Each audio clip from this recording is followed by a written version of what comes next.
قرآن مجید میں 5 جگہ اللہ کے حق کے بعد فوراً والدین کا حق ہے۔ قضیٰ ربک الا تعبدوا الا ایہ وبالوالدین احسانا۔ تیرے رب نے فیصلہ کر دیا ہے کہ اس کے سوا کسی کی بندگی نہیں کرو گے اور والدین کے ساتھ نیک سلوک کرو گے۔ اللہ کے حکم کے بعد، اللہ کے حق کے بعد والدین کا حق ہے۔ سورہ لقمان میں انشکر لی ولوالدیک، شکر ادا کرو میرا بھی اور اپنے والدین کا بھی۔ اور سورہ بنی اسرائیل میں تو کیا تفصیل آئی ہے، اما یبلغن عندک الکبر احدہما او کلاہما فلا تقل لهما اف ولا تنہرہما وقل لهما قولا کریما واخفض لهما جناح الذل من الرحمة وقل رب ارحمہما کما ربیانی صغیرا۔ اگر تمہارے والدین میں سے ایک یا دونوں تمہارے پاس بڑھاپے کی عمر کو پہنچ ہی جائے، انہیں کبھی اف تک نہ کہنا، دل نہ توڑنا، چھاتی چوڑی کر کے بات نہ کرنا، کندھے جھکا کر بات کرنا، ادب سے گفتگو کرنا۔ قل لہما قولا کریما واخفض لہما جناح الذل من الرحمہ، اپنے کندھوں کو جھکا کر رکھنا اور پھر سے کہنا، اللہ سے دعا کرنا، رب ارحمہما کما ربیانی صغیرا، پروردگار میرے ان والدین پر رحم فرمائی ہو جیسے کہ انہوں نے مجھے پالا تھا جبکہ میں چھوٹا سا۔ تو خاندان کے نظام کو مستحکم کرنے کے لیے 3 ڈائمنشنز ہیں، جیسے ایک کمرہ ہے، چوڑائی ہے، لمبائی ہے، اونچائی ہے۔ پہلے تو شوہر اور بیوی کے درمیان بانڈ آف لو، اب یہ شوہر اور بیوی پیرنٹس بن گئے ہیں، والدین بن گئے، اولاد آ گئی۔ سیکنڈ ڈائمنشن ایڈ ہو گئی، ادب، عزت،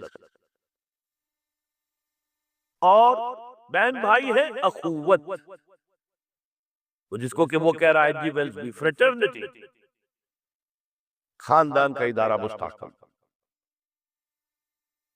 یہاں ایک نکتہ اور بیان کر دوں، لیگل لیول پر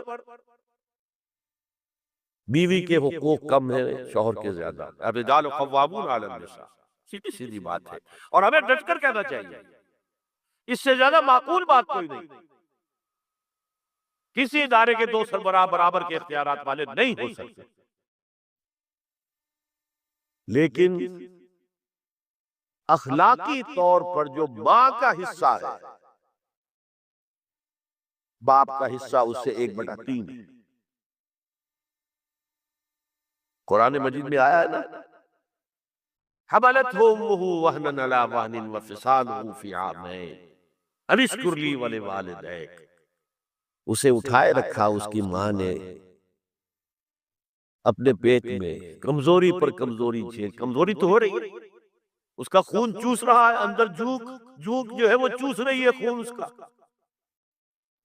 اور سب ماؤں کو تو اتنی نرسمنٹ موجود نہیں ہوتی کہ آپ پریگننسی میں اس کے لیے ضروری نرسمنٹ فراہم کر دیں۔ وہنن علی وہن، کمزوری پر کمزوری جھیل کر بھی اپنے پیٹ میں اٹھائے رکھا، وفصالہ فی عامین، اور پھر دودھ چھڑانا ہوا 2 سالوں میں، وہ جھوک جو ہے وہ پھر اس کی چھاتیوں سے چمٹ گئی، لہذا اس کا حق 3 گنا زیادہ ہے باپ سے۔ ایک صحابی حضور سے پوچھتے ہیں، حضور میرے حسن سلوک کا اولین مستحق کون ہے؟ فرمایا تمہاری والدہ۔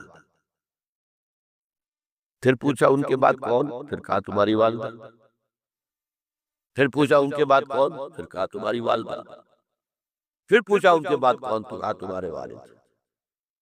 3 درجے، اور یہ جو فرمایا الجنت تحت اقدام الامہات، جنت تو ماؤں کے قدموں تلے ہے، یہ باپ کے بارے میں تو نہیں فرمایا۔ یہ ہے ایکویشن، بیلنس۔ اسلام قسط کی بات کرتا ہے، انصاف کی بات نہیں کرتا۔ انصاف تو یہ کہ آدھی روٹی ادھر دے دو، آدھی ادھر دے دو، انصاف ہے، یہ اچھی چیز ہے۔ یہ قسط یہ ہے کہ بوجھ اٹھانا ہے تو جو زیادہ قوی ہے اس کو زیادہ بوجھ دو اٹھائے، اور جو کمزور ہے اسے کم بوجھ دو، یہ قسط۔ تو اسلام نے عورتوں پر ذمہ داریاں کم رکھی، ان کے اختیارات کم رکھے، لیکن اولاد پر حق ماں کا 3 درجے فائدہ۔